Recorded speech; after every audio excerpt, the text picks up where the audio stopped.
Here on Walk with Jesus Sunday evening, My Testimony, featuring Albert and Grace Collingwood. Bringing us time exactly 14 minutes. Right here on Joy 99.7. And in case you just joined us, we're discussing managing your finances in tough times, lessons from the Bible. Well, let me introduce my guest to you tonight. For many of you, he may need no introduction at all, but for some of you, maybe totally new, but he's a guru in his field, and we're blessed to have him tonight. Now he's called the Rabbi. He went to Jerusalem and went to be indoctrinated. Okay, never mind me. So he's Rabbi Odame Ansah. He has a natural head for business and finance, and he's the founder of the Marriage Clinic and head pastor of Grace House Chapel. Good evening, Osofo. Welcome. Good evening, sir. How are you, sir? We're good. It's good to see you. Same here. Still looking handsome. I'm copying you small. But we're happy to have you tonight. Yeah, it's a pleasure to come back home. You know, yeah. It's a pleasure to come back home. We thank God. We thank God. We thank God. Okay, so our discussion on the table tonight, helping people to manage their finances in tough times. And you have some lessons from the Bible. First, I want to ask you, have you been in tough times before, and how did you manage?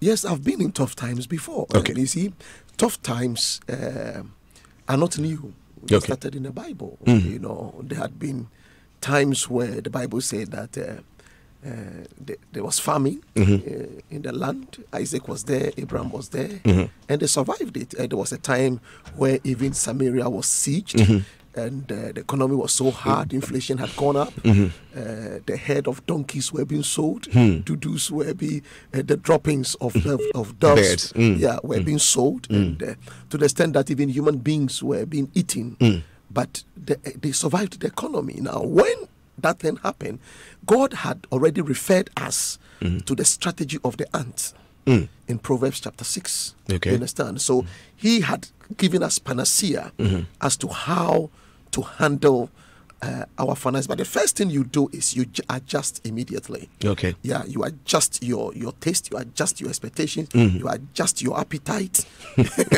immediately. You tune everything down. Yes, adjust. Okay. I wanted to narrow down on your experience. Yes. And then that's what I did. Yeah. Okay. You adjust your appetite. Okay, foremost, what happened before you probably went into financial crisis that brought you to the point of beginning to adjust your taste, your appetite, and all that kind of stuff? What happened? I cannot really pinpoint, but you see, realize that it is not everything, your plans and your aspirations that gets find fulfillment. Yes, you may venture in something and the thing may not work. It may not be necessarily carelessness, but it's part of life. You understand? And if you even look at the children of Israel, you realize that at times God said, "I took you through the wilderness in order for you to be hungered, to feel hungry, and for you to know that man must not live by bread alone, but by the way." So God can even be an architect of these things, just to build you up and see what is in your heart. But whether it's your fault or it's coming from divine or whatever, the first thing you have to do is to accept the fact that you are in financial crisis. There's a lean time, and you have to immediately adjust your expectations and your appetite for goods and services. If I get an input of what you're saying, God could be behind. Oh yeah. Your situation of hardness. Yes, he could take you through the wilderness experience. Okay, just so that he can streamline you. Yes. Or help you to become a better manager of the blessings he releases for you. Yes, he can do that. And your own, you see, one decision decides all. You understand? So your own decision can also decide. Wow. What you go through financially. Yes. Okay, so now let's push it further. What financial skills have lean times taught you? Financial skills has taught me the lessons of the ant. Okay. You see, the ant has the strategy of leadership. He has the strategy to think ahead. The ant knows that there will be rainy season, there will be summer, there will be winter, there will be all the seasons. The seasons are not the same. So the skills that those hard times taught me was to go to the ants and look at the ant very well. And I always say that wherever the ant survives, a human being should be able to survive. To survive there. Yes. You know, I've always had a problem with this proverb that Solomon gave. Said, go to the ant, thou sluggard, and study his ways, blah, blah, blah. Looking at it from this point, God created man in his image and likeness and gave man the authority or the dominion to rule over all parts of creation, including all animals and all. How is it that man has to go and learn wisdom from an animal, or for that matter, an insect, in order to be able to manage his life properly? How is that? Because God deposited certain strategies in that insect that man must learn. Wow. You understand? Yeah. It's as simple. The answer is as simple as that. What exactly did God put in the ant in how they handled themselves in that regard that man must learn to apply to build their lives better? First and foremost, they understand times and seasons. And every man must learn. You know, the way we spend, the way we treat money, the way we relate to our money, the way we even handle our businesses tells us that we don't know that there are seasons and they are. I mean, look at our pattern. January, February, March, April, and then we enter into May and it starts raining.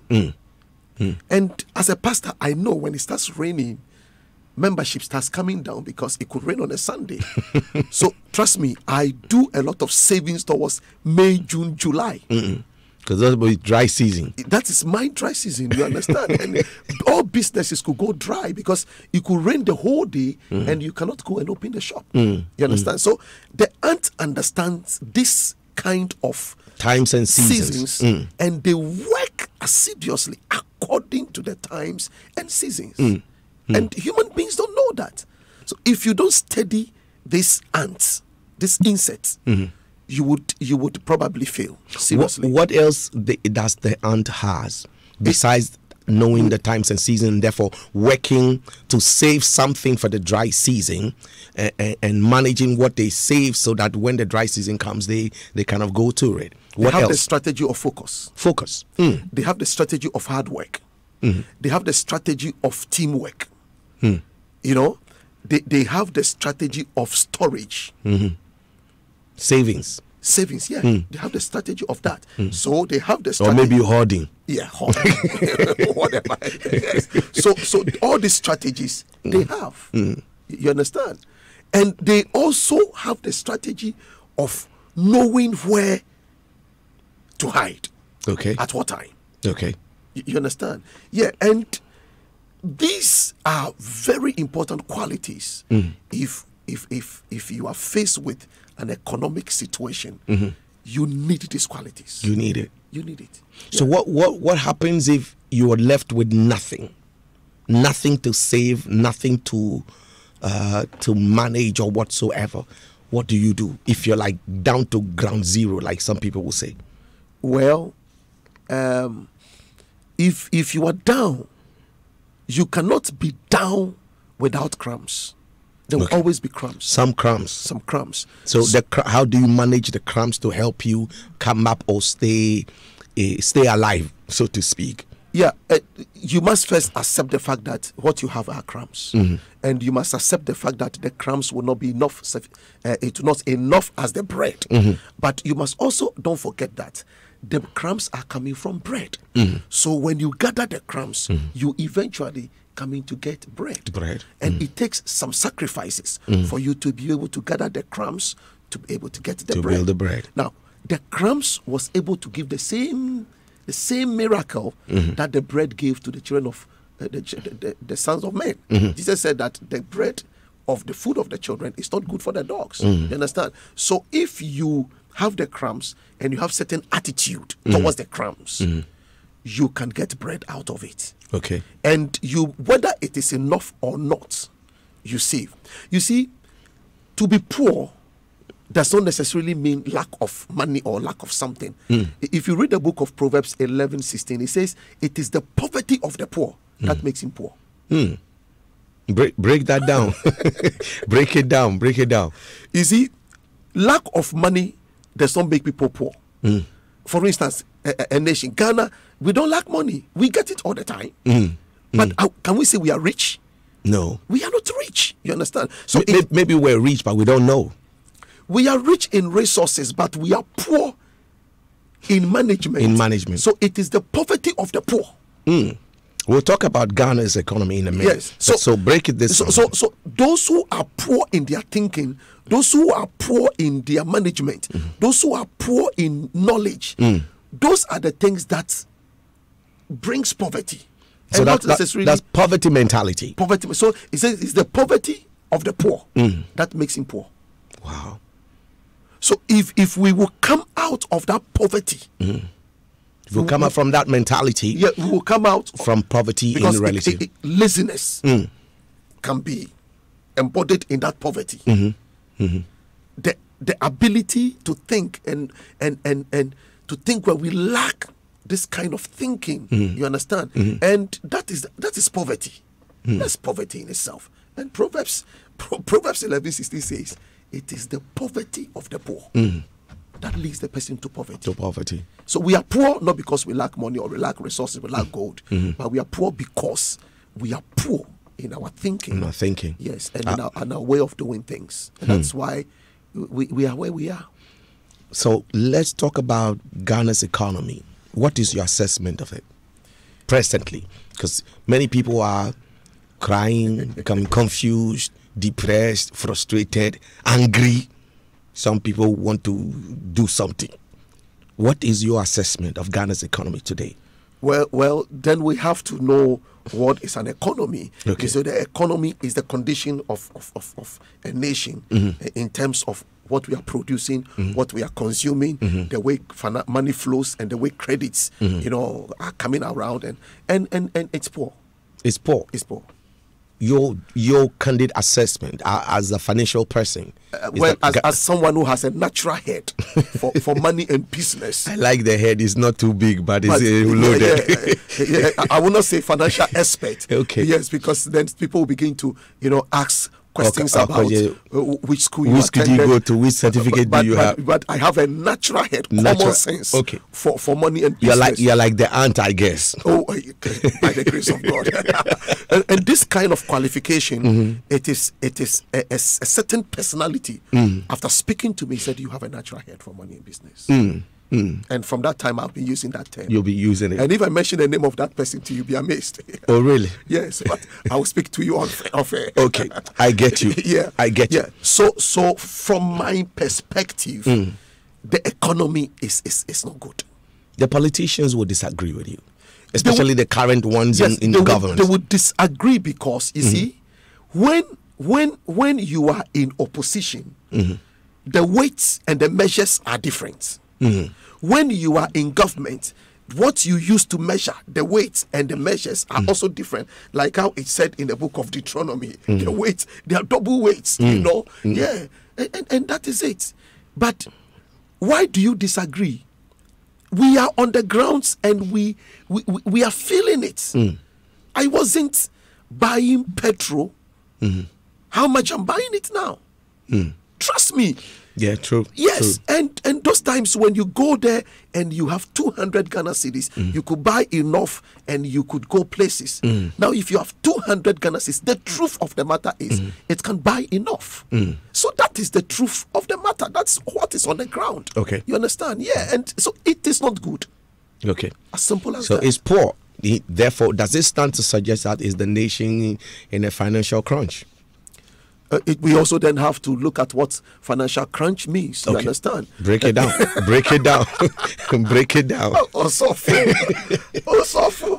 we want to help the people because, in the face of the crunch, like you mentioned, I'm happy you mentioned the situation in Samaria when the city was besieged to the point where they resorted to cannibalism just to eat. Yes. Just to feed. And what they had to do in the face of all of that. So if we're in a crunch, how do people manage with all the needs of our families, children's school fees, paying rent? You just mentioned buying fuel for our vehicles to move back and forth. People need to know what to do. obviously, we are in what is financial crunch? Okay. I mean, so let me define and let listeners also make a.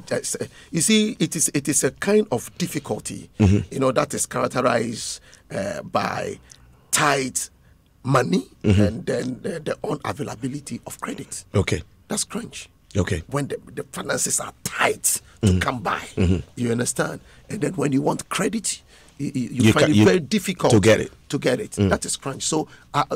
Can we say we are in a crunch? Is it easy to come by money now? And how does the money flow? When you get a little money, the number of hours you use in getting the money, the number of hard work you do to get the money compared to the spending the same amount of money, are they the same? They're not the same. I mean, spending that same amount of money you use can go in a flash. Yes, so we can't say that we are not in a financial crunch. We should face the truth. I'm not trying to be political here, but I'm trying to be very fair to the situation. And if the politicians and the managers of the economy would listen with a good ear and would see the way forward, which I would suggest some way forwards anyway.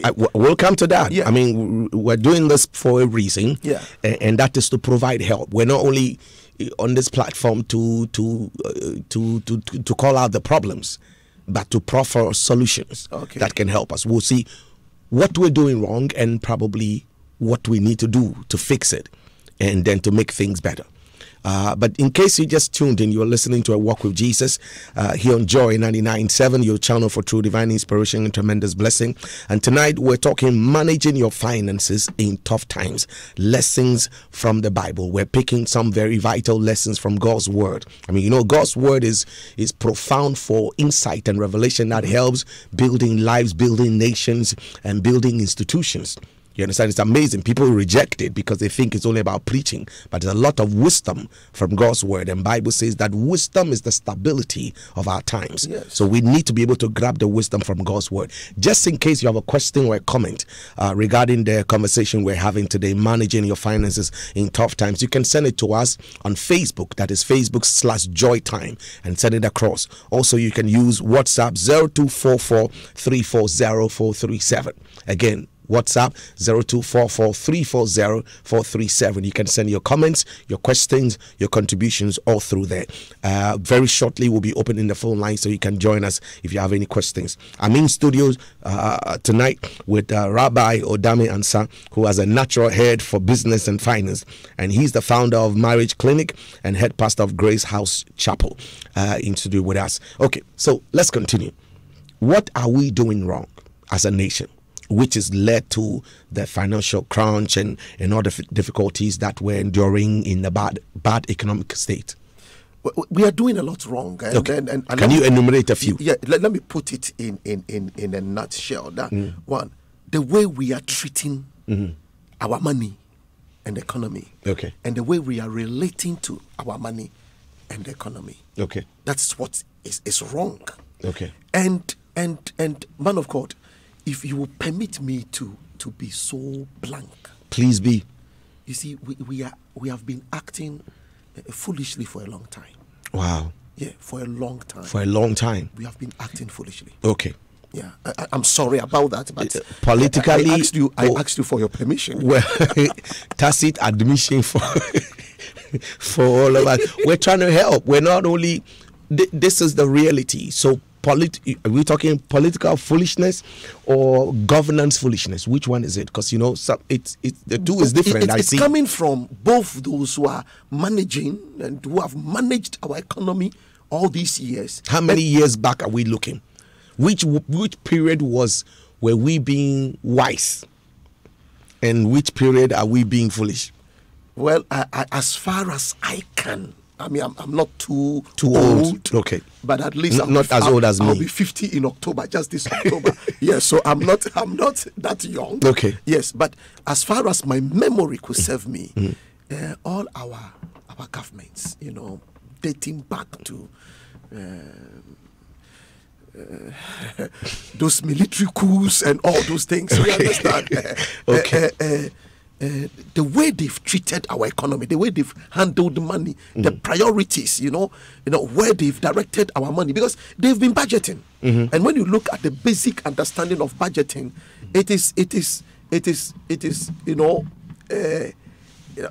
basically looking at where your money will come from, how much will come, and how you spend it. That's budgeting. So, prudently. Yes. And we have been budgeting all this while. So it means that they have been basically determining how our money is going to come and where it's going to come from, how much is going to come, and what they are going to spend the money on. They have been, and if what they are budgeting and the way they are doing it is working, we should see it by now. We should see the results. We should see the results by Positive, now. As it were. Yes. And we have been doing this over the years. That's why I say we have acted foolishly for a long time. We have been doing this over the years for a long time, and nothing good is coming out of it, and we are still repeating the same things. What exactly are we doing which is foolish in terms of managing the economy or the finances or the resources of the state? What exactly? Maybe two, three. Okay. The way we behave towards the monies that come. Okay. I.e. what? Loans or grants or what have you? Or is it internally generated resources? There is lack of financial faithfulness. Okay. And when I talk about faithfulness, I'm talking about the purpose for which we are using the money for. We say we are taking taxes, we are taking loans, we are taking this, and we don't use the money for that thing. Financially, we are not faithful. Okay. And then it's also lack of financial integrity. And we are talking about treatment. The way we treat the money, we defraud our own city. We are not faithful to the city. We lie to the city. Oh yes, we are liars to the city.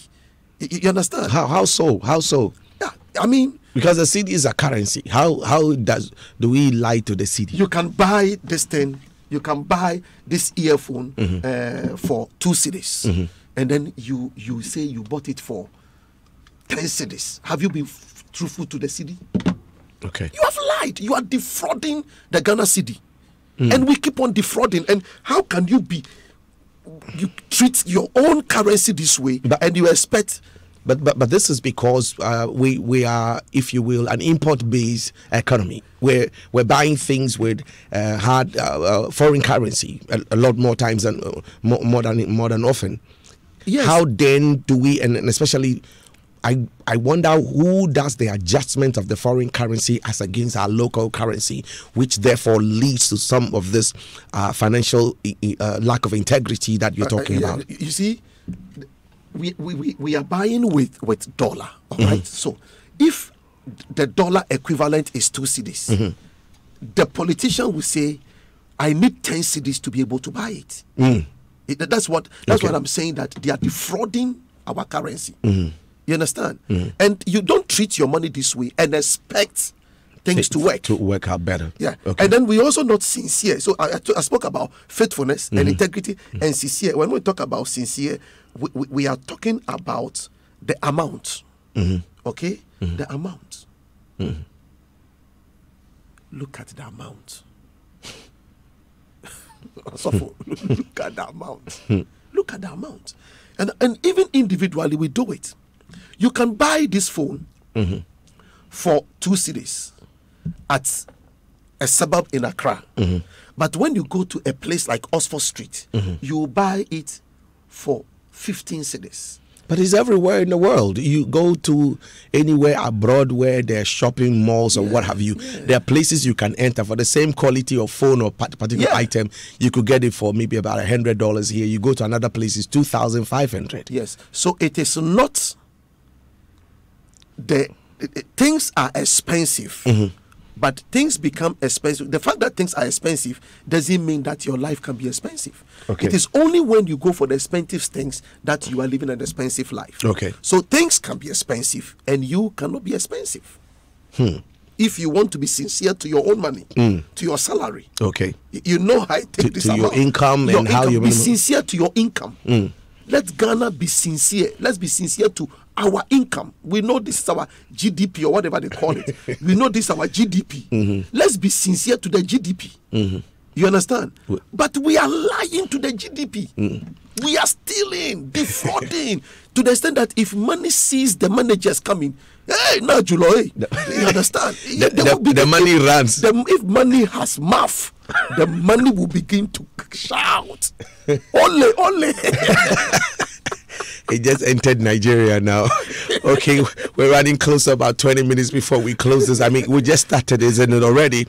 It looks like we're almost running out of time. Yeah. So we at least have a fair idea of what we're doing with our finances and our resources, which are bad. Okay. How does then one ensure good financial planning in the home to ameliorate all of this situation that we have? Okay. The politicians or whoever is managing the economy has run things aground a bit.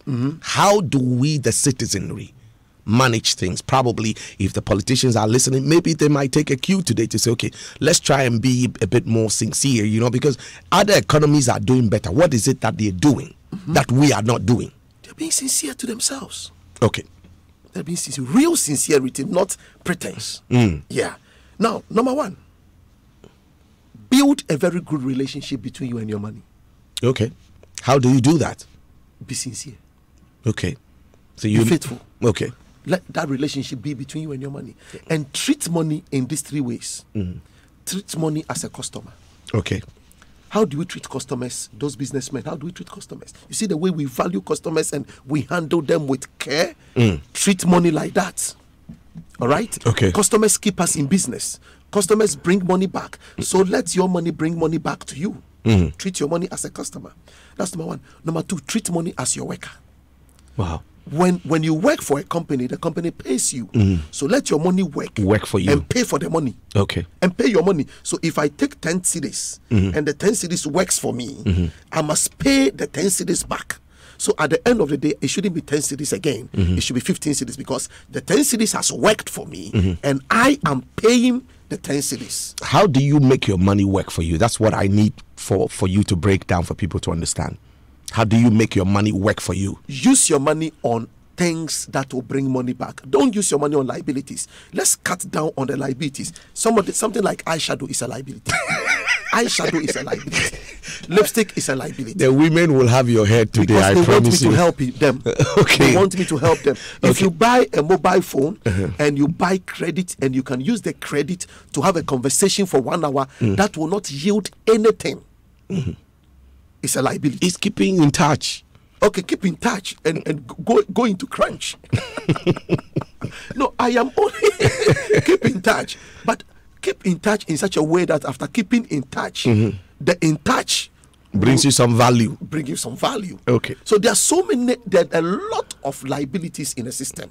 We are creating them ourselves, and the liabilities don't bring money. They take the little we have from us, and these are practical lifestyles. Okay. That we do all the time. Okay. You understand? Yeah. Somebody came to me.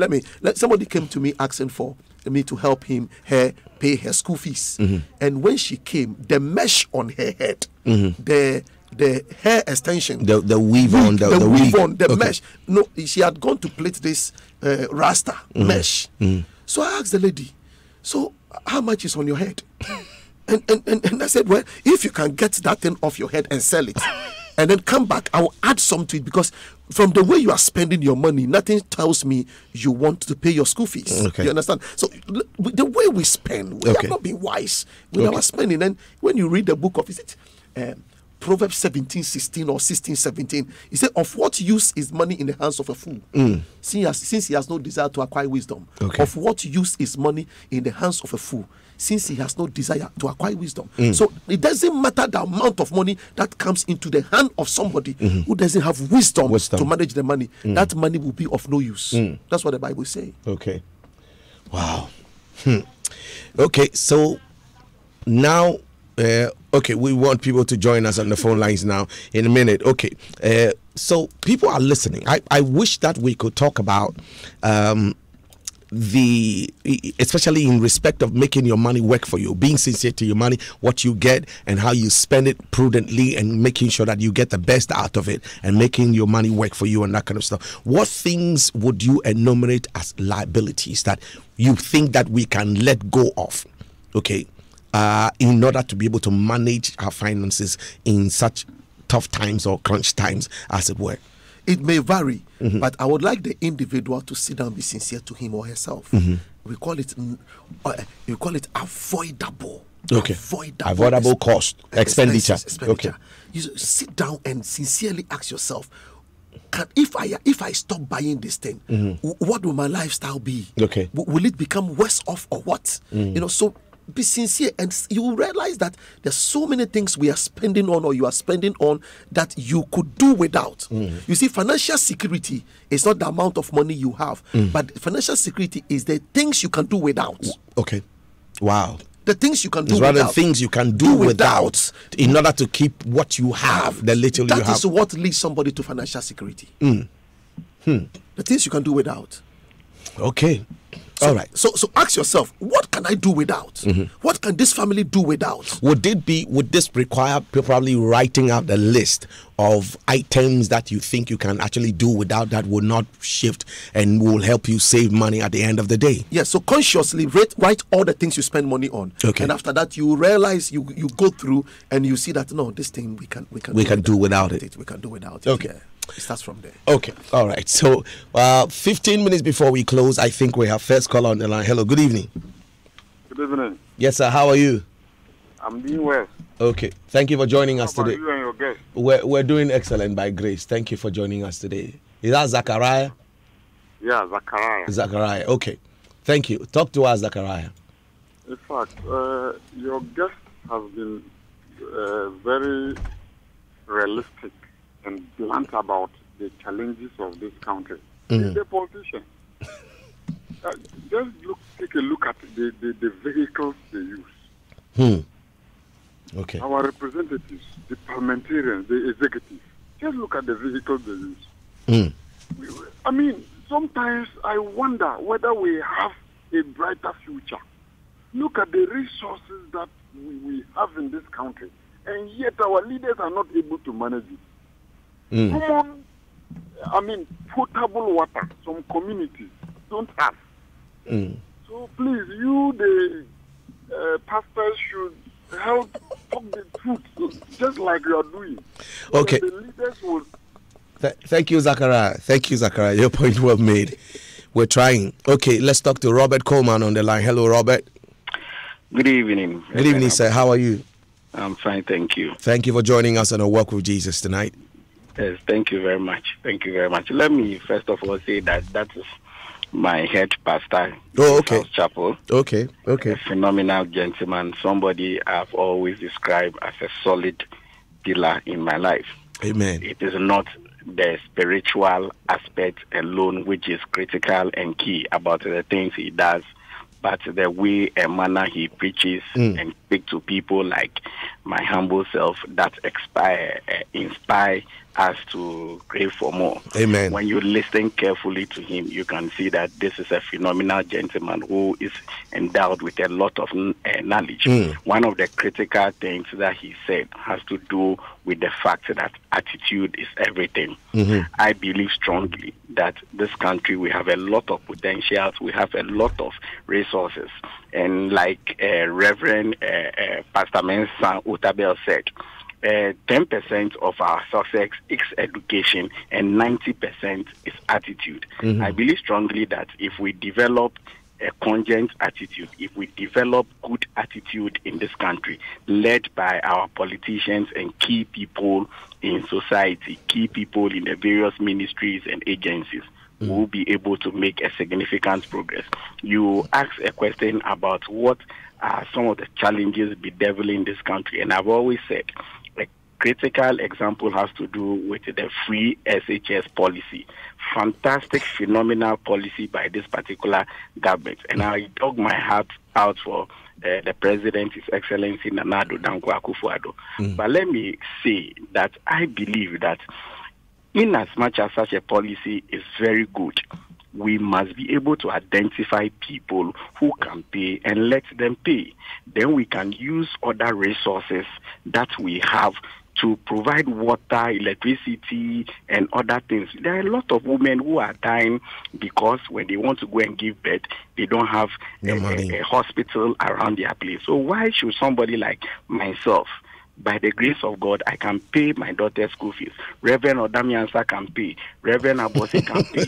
Why should they? You're not in my pocket, too. I was going to tell you. So that is the point I am making. And I believe that if we set our priorities right, we'll be able to change this country for our own good. Thank you, Robert.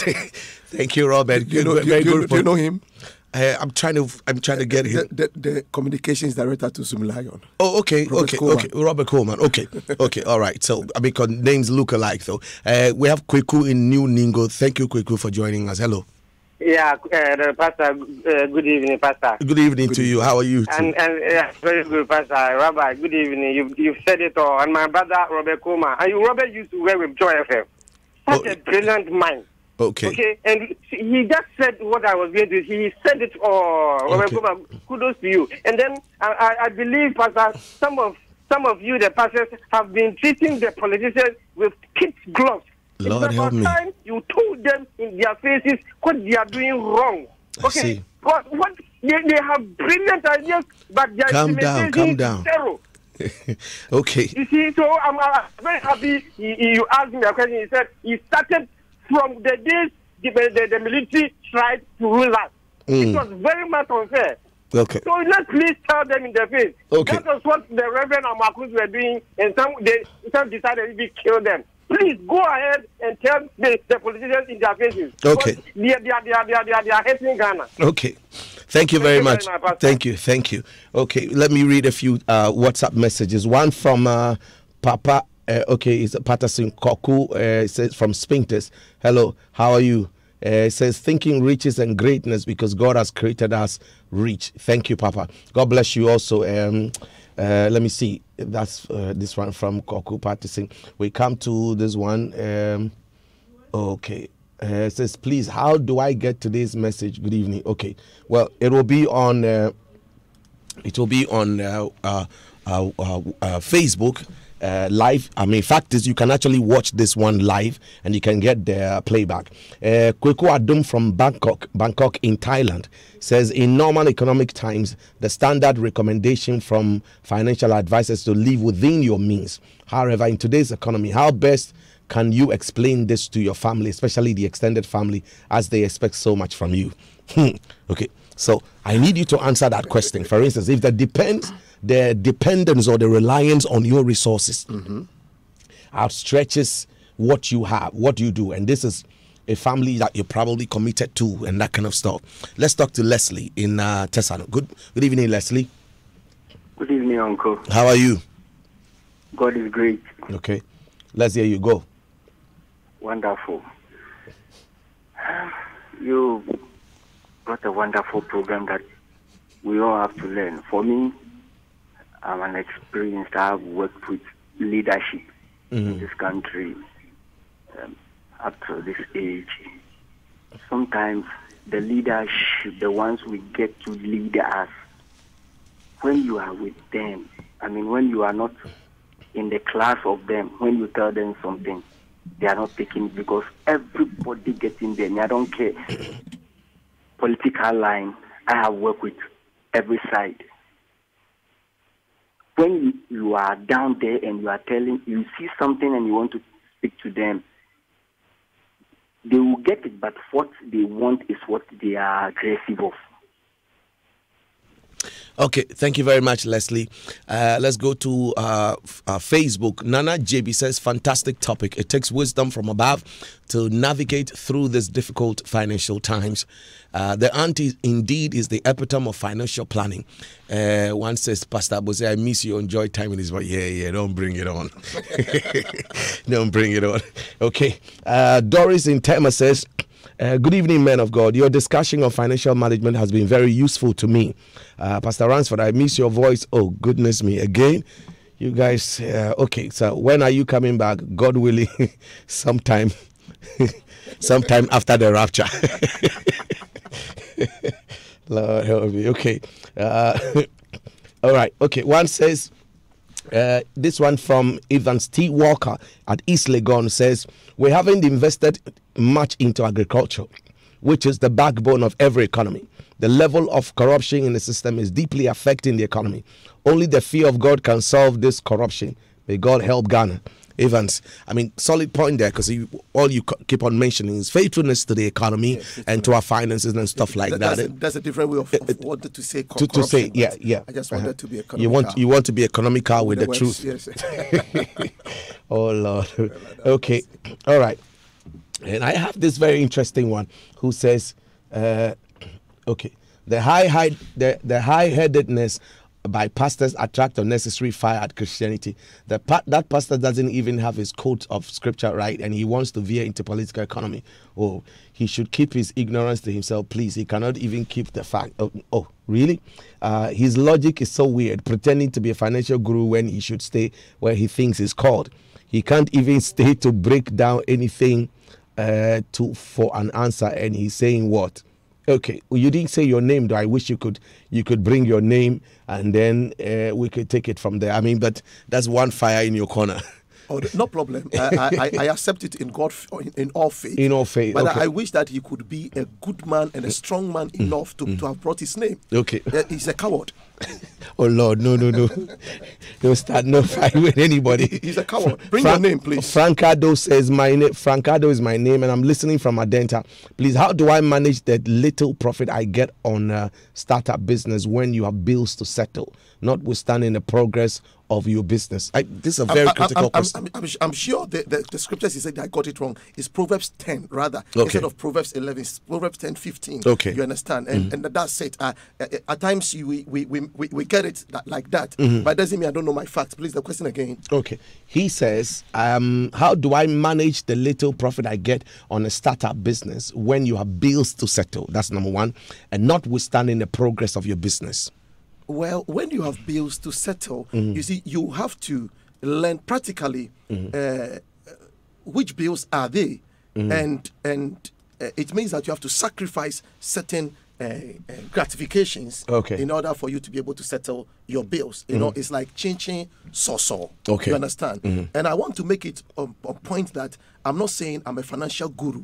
I'm saying that I have common sense to make money and keep money. You understand? Yeah. I came to Accra as a mate. I'm no more a mate. You understand? Yeah, and I think that whoever brought that thing, I can teach him how to make money. You should bring his name. I want his name. You want to help him? I want to help him. Okay.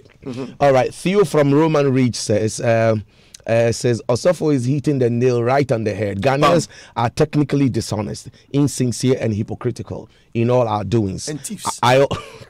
Calm down now. I always say we need a pricing policy for this country that can help grow our currency. Indeed, I think you mentioned that thing. It says, I believe we need to educate every young person about financial intelligence and management before they start working. Thanks. Yeah. Theo, solid point. Solid point. Yeah. Okay. Our time is almost up. Are we going to do this again? Okay. One says, hi, Reverend. Thank you. Thank God for the good work you're doing. And that's from Edem in Osu. Edem, thank you also. God bless you. Thank you for taking the time to join us. We're almost out of time. So maybe two pointers for anybody listening, if in case they just tuned in right now, give them something to take away that can help them in, if you will, prudent financial management in such difficult times. Well, all that I want to say is that poverty is a choice. Poverty is man-made, and it can be unmade. Okay. You understand? So make a budget. Know where your money is going. Know where your money is coming from. Know what your money will buy and what your money will not buy. You understand? And then know what you would keep. Okay. Just know where your money is coming from, how much is coming from that place, what your money will buy, where your money will not go, and what your money will not buy for a period of time. And then you can begin to, if your money cannot buy certain things, don't buy them. Live within your means. You know, be content. There's a godliness with contentment is great gain. Period. Period. But poverty is a choice. It's a choice. Okay. In case anybody wants to contact you to get some clarification on your submissions or probably want some financial advice, like you want to help the gentleman who sent the message. Okay. Maybe a phone number. Maybe my phone number. Yes. I would encourage him to write. So go ahead. 0242 560-562-0242, 560-562. And this is also on Facebook Live, Samuel Odame and Sando H. And you can go and like the page, and then we can have an interaction. Okay. God bless you, and thank you for the opportunity. Thank you also. Thank you so much for coming through. Thank you for taking the Sunday evening to be with us. And that is my guest in studio, Rabbi Odame Ansah. He has a natural head for business and finance, and he's the founder of Marriage Clinic and the head pastor of Grace House Chapel. Many thanks to you also for God bless you. And of course, many thanks to my producer extraordinaire, Mrs. Michaela Knight. My name is Pastor Ransford Abose. It's time to go. The Lord bless you. Coming up next is Jazz on Joy with Uncle Ken. I'd like to say good evening to all of you who joined us by voice, by ear, and by text. And then for watching live on Facebook and all. May the Lord bless you. Keep the discussion going. By all means, whatever you took from our discussions today, let it help you to manage your finances and your resources in the difficult times and in the good times as well. The Lord bless you, and may He add to whatever you have. May He cause you to multiply and to see great advancement in your life on every side. In Jesus' mighty name. God bless you. Have a good night. Until we meet again, same time next week, keep on walking with Jesus. Have a good night. Bye-bye now.